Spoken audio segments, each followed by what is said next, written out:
वेद पाठशाला में आपका हार्दिक स्वागत है। परमेश्वर का वचन जीवित, पवित्र एवं सामर्थी है।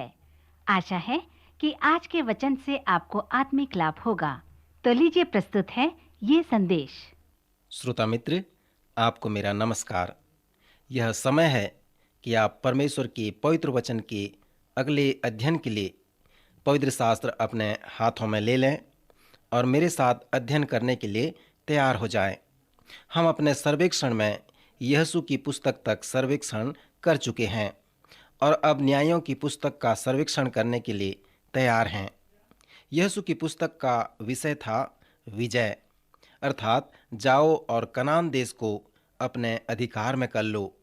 न्यायों की पुस्तक में एक समस्या यह है कि वे कनान देश के लोगों को नहीं जीत सके। ये विशेष लोग जिन्हें जीतने को कहा गया था, न्यायों के समय में उनको कई बार जीत लिए गए। अतः यहोशू की पुस्तक का संदेश कनान देश पर विजय था। न्यायों की पुस्तक का संदेश है कि वे कनान देश में रहने वाले लोगों पर विजय पाने में असमर्थ हुए। यह पूर्ण विचार परमेश्वर ने अपने लोगों को दिया कि वे सर्वनाश का युद्ध करें। सर्वनाश युद्ध संबंधी प्रश्न विचारशील लोगों के मस्तिष्क में उठते हैं। यदि आप बुद्धिमान, विचारशील और आत्मिक व्यक्ति हैं, मुझे निश्चय है कि इस प्रकार का प्रश्न आपके हृदय व मस्तिष्क में उठता होगा जब आप पुराने नियम के ऐतिहासिक पुस्तकों का अध्ययन करते हैं। जब हम पुराने नियम की राजकीय साहित्य और ऐतिहासिक साहित्य का सर्वेक्षण जारी रखते हैं तो यह फिर से स्मरण दिलाने वाला प्रश्न होगा। इसलिए मैं सोचता हूँ न्यायों की पुस्तक के अध्ययन के पहले हमें सर्वनाश युद्ध के विषय बयान देना आवश्यक है। मित्र, विचार करने योग्य प्रश्न यह है कि कैसे वह परमेश्वर जिसे हम जानते हैं वह युद्ध व सर्वनाश करने की आज्ञा देता है। यहाँ पर जिस प्रश्न के ऊपर विचार करने योग्य बात है वह यह है कि क्या युद्ध की धारणा पवित्र शास्त्र संगत है या युद्ध स्वयं गलत है। अनेक समर्पित संस्थाओं के लोग और दूसरे मती के लोग विश्वास करते हैं कि युद्ध हमेशा गलत होता है और वे इस दृढ़ विश्वास के लिए मरने को इच्छुक हैं। और जहाँ पर युद्ध की बात होती है वे विवेक की दृढ़ता के साथ इसका विरोध करते हैं। इन दोनों समुदाय में मेरे अनेक मित्र हैं। मैं ऐसे समर्पित लोगों का बड़ा ही आदर करता हूँ। इसके विषय में मैंने उनके साथ बातचीत करने में कई घंटे बिताए। इन लोगों का मैं बड़ा आदर करता हूँ। उनके पास बहुत ही रोचक पवित्र शास्त्र हैं। वे इस आधार पर अहिंसा और उचित बहस उद्धृत करते हैं। उनकी दार्शनिक बातों से ऐसा जान पड़ता है कि मैं युद्ध और अहिंसा का शिकार होने के लिए तैयार हूँ, परंतु मैं इस युद्ध में हिंसा का जिम्मेदार नहीं होऊंगा। यदि मैं अस्त्र शस्त्र धारण करता हूँ और दूसरे व्यक्ति को मारने के पहले मैं स्वयं मर जाता हूँ तो मैं युद्ध का शिकार नहीं बनता, परंतु मैं युद्ध के लिए जिम्मेदार हूँ। मैंने खेल खेलने का निर्णय लिया और सहभागी हुआ, इसलिए मैं न केवल शिकार हूँ पर भागीदार भी हूँ। शांति प्रिय की स्थिति में शिकार बनना एक बात है और जिम्मेवार बनना दूसरी बात है। वे युद्ध व हिंसा के लिए जिम्मेदार नहीं होंगे। यह शांति प्रिय व्यक्ति की पहचान है। उनके पास रोचक प्रश्न हैं। वे आपसे इस तरह से पूछ सकते हैं, एक मनुष्य को मारने का मसीही तरीका क्या है? मान लो आप यह निर्णय लेते हैं कि मारना उचित है, तो इसे करने का मसीही तरीका कौन सा है? यदि आप एक मनुष्य को बंदूक से मारने वाले हैं तो उसे मारने का मसीही तरीका क्या है? क्या आप उसके पेट में गोली मारेंगे या उसके सिर पर गोली चलाएंगे? इस प्रकार का प्रश्न आपके मस्तिष्क में उठेगा। सो प्रभु यीशु मसीह के साथ आपका संबंध होने के कारण आप ऐसा तरीका उस व्यक्ति को मारने के लिए नहीं अपना सकते। और दूसरी महत्वपूर्ण बात यह है कि हम कहते हैं यदि वे सब अहिंसक हैं और सब इस संसार के दुष्ट लोग शिकार बनते हैं तो उनका प्रत्युत्तर प्रायः इस प्रकार का है, मनुष्य का मुख्य अंत यह है कि वह परमेश्वर की महिमा करे, न कि स्वयं की संरक्षण करे। स्वयं का संरक्षण करना सभ्यता का प्रथम नियम है। अनेक लोग सोचते हैं कि यह ठीक है, अनेक मसीही यह सोचते हैं कि यह उचित है, परंतु वास्तविकता ऐसा नहीं है। विश्वासी के लिए परमेश्वर की महिमा करना जीवन का प्रथम नियम है। आप मृत्यु और जीवन पर्यंत परमेश्वर की महिमा करने के लिए बुलाए गए हैं, परंतु आपके जीवन में यह उद्देश्य नहीं है कि आप जीवित रहें या शिकार बनें। जीवन में आपका अभिप्राय यह है कि आप परमेश्वर की महिमा करें। इस सच्चाई से संबंधित सुसमाचारों में ऐसे प्रेरितों का उल्लेख है जिन्होंने तलवार नहीं चलाया, वे शहीद हुए। किसी ने भी हवा में तलवार नहीं छलकाया। मित्र, इस प्रकार के कई बहस सामने आ सकते हैं, सो मैं सच्चे व शांति प्रिय समर्पित व्यक्ति का आदर करता हूँ, परंतु स्पष्ट रूप से कहना चाहता हूँ कि मैं शांति प्रिय व्यक्ति नहीं हूँ, क्योंकि मैं विश्वास करता हूँ यदि आप शांति के चाहने वाले हैं और अहिंसक हैं, तो मैं सोचता हूँ कि आप जो कहते हैं कि इस संसार के दुष्ट लोगों के लिए अनुमति मिले जिससे उनका सर्वनाश कर दिया जाए। नए नियम की कलीसिया के दो महान अगुवा पतरस और पौलुस कहते हैं कि परमेश्वर ने शांति देने वाले अधिकारियों की नियुक्ति की है, और जिस प्रकार परमेश्वर ने सुसमाचार प्रचार के लिए लोगों का अभिषेक किया है, उन्हें चुना है, उसी प्रकार उसने शांति देने वाले अधिकारियों को भी चुना है कि वे परमेश्वर की व्यवस्था को लागू करें। रोमियो के 13वें अध्याय और दूसरा पतरस 2 अध्याय 14 पद में इन दोनों महान प्रेरितों ने कहा, परमेश्वर ने हमें प्रधान अधिकारी दिए हैं, इसलिए मनुष्यों के ठहराए हुए हरेक प्रबंध के अधीन में रहें। राजा के, क्योंकि वह सबका प्रधान है। हाकिमों के, क्योंकि वे कुकर्मियों को दंड देने और सुकर्मियों की प्रशंसा के लिए उसको भेजे हुए हैं। हर एक व्यक्ति प्रधान अधिकारियों के अधीन रहे, क्योंकि कोई अधिकार ऐसा नहीं जो परमेश्वर की ओर से न हो, और जो अधिकार है वे परमेश्वर के ठहराए हुए हैं। इसमें जो कोई अधिकार का विरोध करता है वह परमेश्वर की विधि का सामना करता है, और सामना करने वाला दंड प्राप्त करता है। सो परमेश्वर का क्रोध न्याय तक प्रतीक्षा नहीं करता, परंतु वह अपना क्रोध प्रधान अधिकारियों द्वारा तुरंत प्रकट करता है। सो यदि आप प्रधान अधिकारियों के अधीन रहते हैं तो आपको व्यवस्था का पालन करना पड़ेगा, और यदि पालन नहीं करेंगे तो आप उसको सावधानी से देखते रहें, क्योंकि वह तलवार व्यर्थ में धारण नहीं करता, वह तलवार का उपयोग आपके लिए करेगा। अर्थ व प्रयोग यह है कि जब वह तलवार का प्रयोग आपके लिए कर रहा है, क्योंकि वह परमेश्वर का सेवक है। पर यदि आप उस अभिषिक्त प्रधान अधिकारी पर विश्वास करते हैं, तब आप यह विश्वास करते हैं कि इन दुष्ट लोगों को यह आज्ञा न देनी चाहिए कि शांति चाहने वालों का व्यापक विनाश के लिए वे बदला लें।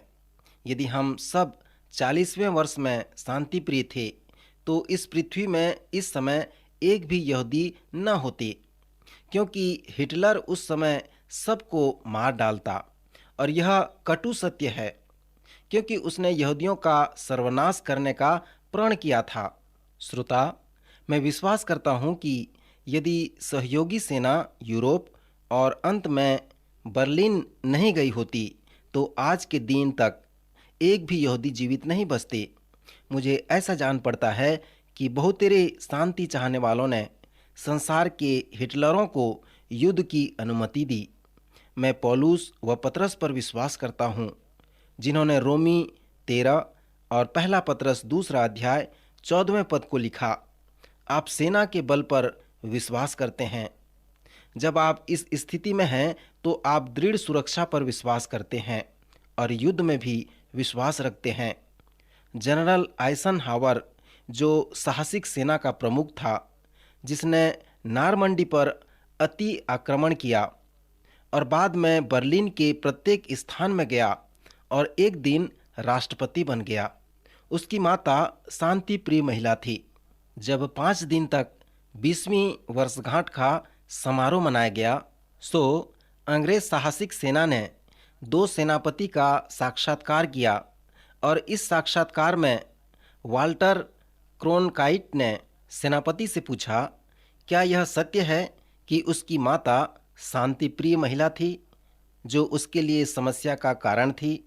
जब वह सबसे बड़े जल सेना की अगुवाई कर रहा था जो कभी भी एक नहीं हुआ था, सो यह उसके लिए समस्या का कारण था।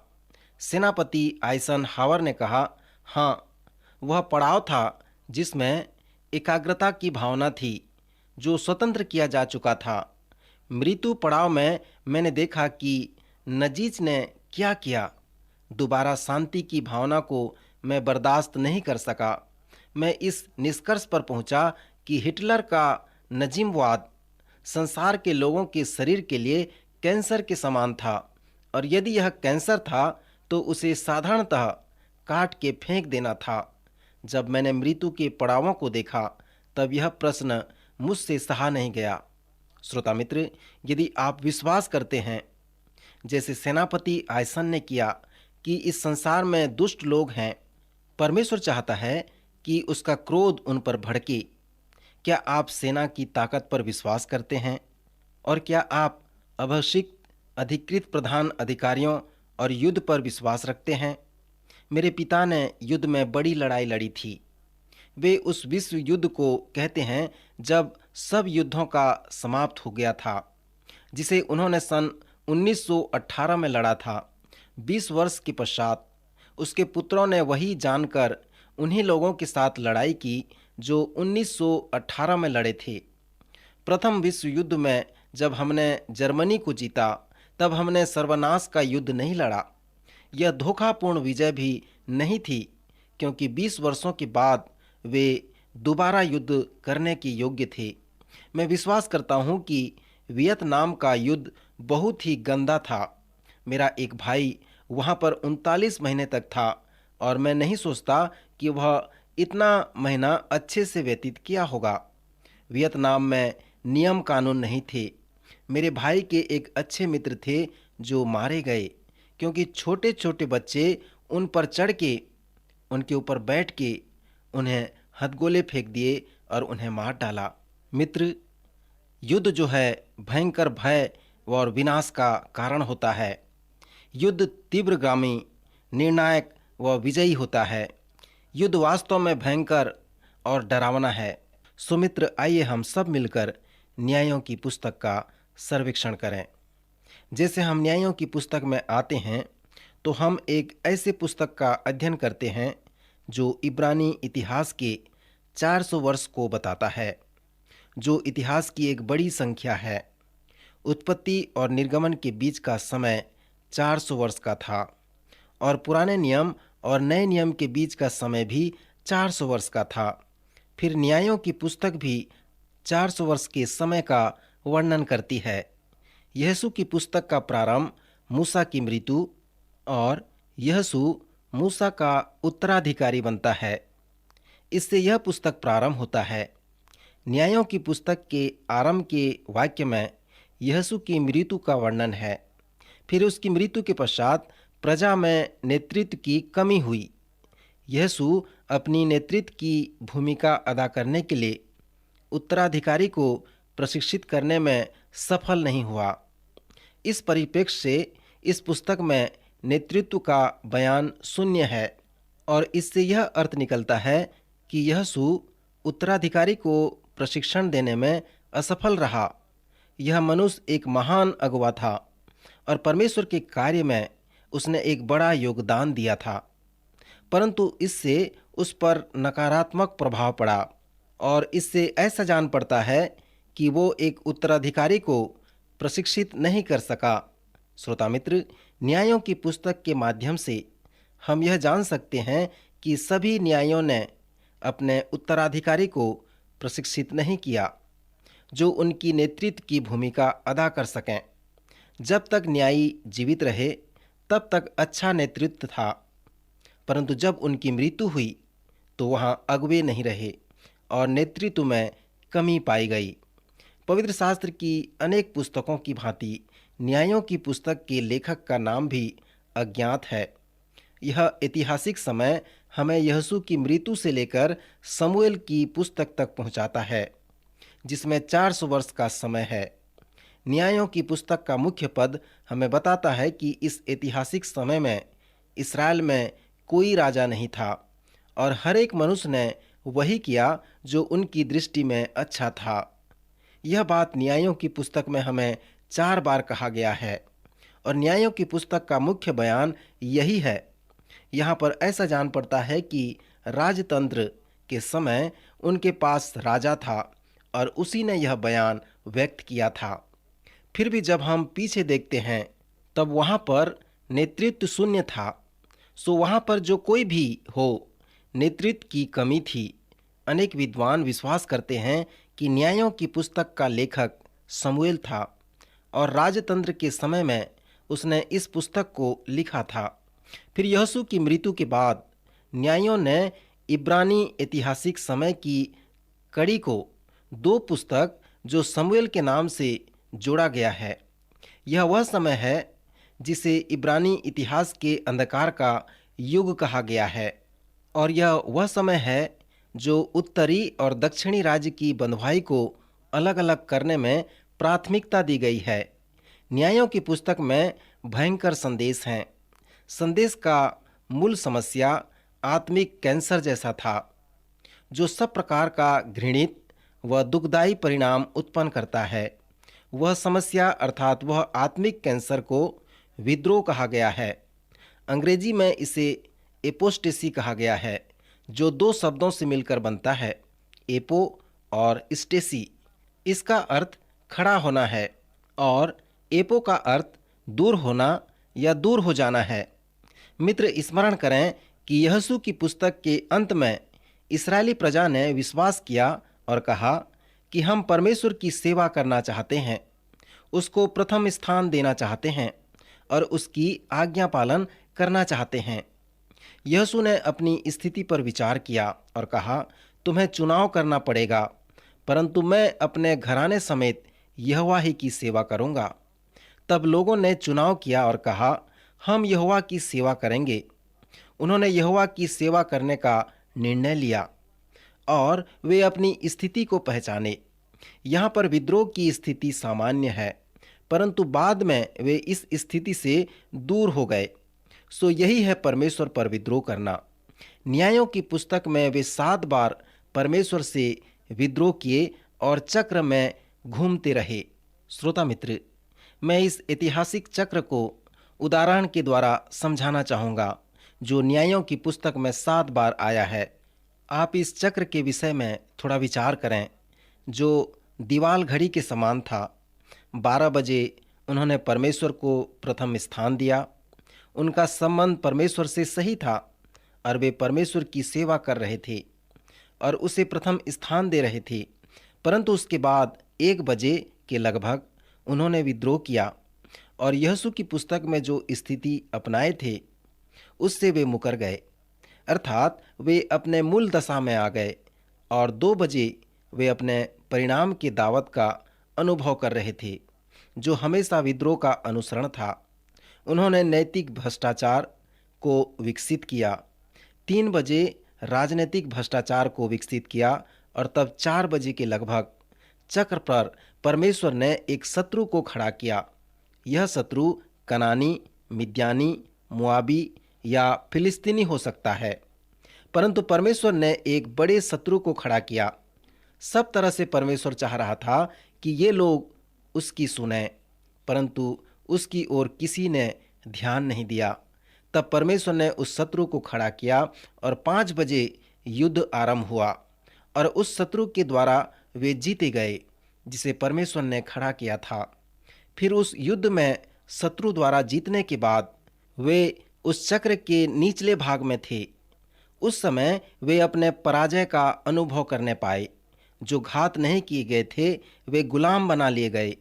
वे विभिन्न समय तक गुलाम बनाए गए थे, अर्थात कभी 7 वर्ष के लिए, कभी 8 वर्ष के लिए। सो यह फलस्तीन में 40 वर्ष का समय था। विभिन्न समय तक गुलाम बने रहने के पश्चात वे परमेश्वर की ओर फिरे। 7 बजे वे परमेश्वर से प्रार्थना करने और पुकारने लगे और तब 8 बजे उन्होंने पश्चाताप किया और 9 बजे उनमें बेदारी आई। जब उन्होंने प्रार्थना किया, पश्चाताप और बेदारी का अनुभव किया, तब परमेश्वर ने 10 बजे एक न्यायी को खड़ा किया। यह न्यायी कभी छुटकारा देने वाला और कभी बचाने वाला कहा गया, मूसा के जैसा, जैसे कि उसने मिस्र से उन्हें छुटकारा दिलाया। 11 बजे उस न्यायी ने उन्हें छुटकारा दिलाया और बचाया जिन्हें शत्रु ने जीत लिया था। तब 12 बजे वे वापस आए।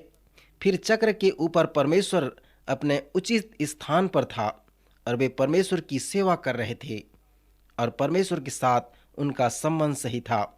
वे विभिन्न समय में शांति प्रिय जीवन जी रहे थे और उनके लिए सब कुछ ठीक था, क्योंकि उस न्यायी के पास एक बड़ी सेवा थी। सो न्यायी ने उन्हें परमेश्वर के पास लाया और वह उनकी बेदारी के लिए साधन बन गया। 80 वर्ष तक उसमें शांति थी, किंतु अंत में यह कैंसर दोबारा सरका और आत्मिक विद्रोह बन गया। तब वे दोबारा चक्र के माध्यम से सही चाल चलने लगे। हमने कहा कि न्यायों की पुस्तक में 7 बार वे चक्र के माध्यम से गुजरते रहे। न्यायों की पुस्तक में इस बुनियादी संदेश का प्रयोग कम से कम 2 बार आया है। स्मरण करें कि हम पवित्र शास्त्र की पुस्तकों का भक्तिपूर्ण प्रयोग हमेशा करते आ रहे हैं। श्रोता मित्र, न्यायों की पुस्तक में भक्तिपूर्ण प्रयोग क्या है? इसके कम से कम 2 आकार हैं। सर्वप्रथम यह व्यक्तिगत प्रयोग है।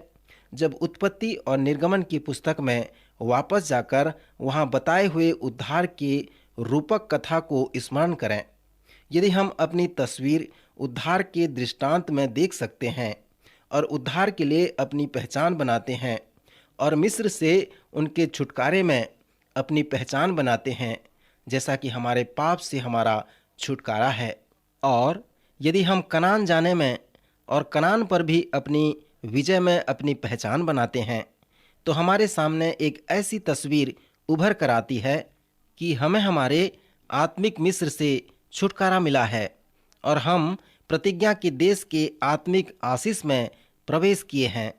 तब हम जब न्यायों की पुस्तक में आते हैं तो हम उनके साथ अपनी पहचान बना सकते हैं, क्योंकि यहाँ पर भक्तिपूर्ण प्रयोग व्यक्तिगत रूप से हुआ है। एक बार आपको आत्मिक मिस्र से छुटकारा मिल गई है और आप अपनी वीरान भूमि को पार कर चुके हैं, आत्मिक कनान में प्रवेश कर चुके हैं और आप उस आत्मिक संपत्ति के अधिकारी बनने जा रहे हैं। फिर भी यह आपके लिए संभव है कि आपका पतन हो सकता है। आप संभवतः विद्रोह भी कर सकते हैं और आप परमेश्वर को त्याग कर पीछे हट सकते हैं। सुमित्र, न्यायों की पुस्तक का कहना है कि ऐसा संभव हो सकता है, जैसे हम व्यवस्था विवरण की पुस्तक में पढ़ते हैं और पौलुस प्रेरित के द्वारा चिताए गए हैं, जहां पर कहा गया है कि इसलिए जो समझता है कि मैं स्थिर हूं, वह चौकस रहे कि कहीं गिर न पड़े। सो न्यायों की पुस्तक का व्यक्तिगत भक्तिपूर्ण प्रयोग यह है कि सावधान रहना, कहीं तुम गिर न पड़ो। सावधान रहो, कहीं तुम पीछे न हटो। जबकि तुमने कनान देश में प्रवेश पाया है और उसे जीता है, सो इसका मतलब यह नहीं कि तुम वापस नहीं फिर सकते। न्यायों की पुस्तक बार बार हमें सिखाती है कि इस्राएली प्रजा ने अपने राज में ऐसा किया। सो इसका व्यक्तिगत प्रयोग यह है कि हम विद्रोह के चक्र द्वारा व्यक्तिगत ईश्वर से फिर सकते हैं। हम परमेश्वर को प्रथम स्थान देने का समर्पण करते हैं, परंतु हम असफल हो जाते हैं, हम गिर जाते हैं। सो जब हम ऐसा करते हैं तब हम यह अनुभव भी करते हैं कि हमने विद्रोह किया है। कुछ लोग विश्वास करते हैं कि न्यायों की पुस्तक का दूसरा प्रयोग और इसका संदेश राष्ट्रीय प्रयोग है। क्या यह संभव है कि न्यायों की पुस्तक में कई बार इस्राएली जाति इस चक्र से गुजरे? आज राष्ट्र इस चक्र से गुजरता है। हाँ मित्र, यह बहुत ही कटु सत्य है और एक भयंकर प्रयोग है, चाहे आप व्यक्तिगत प्रयोग करें या चाहे राष्ट्र में प्रयोग करें। परमेश्वर आपको 12 बजे चाहता है, जहां पर आपका संबंध परमेश्वर के साथ सही है और आप उसकी सेवा कर रहे हैं और परमेश्वर को प्रथम स्थान दे रहे हैं। सो मित्र, यही न्यायों की पुस्तक का संदेश है। प्रभु आज के वचन अध्ययन से आपको आशीष देवे।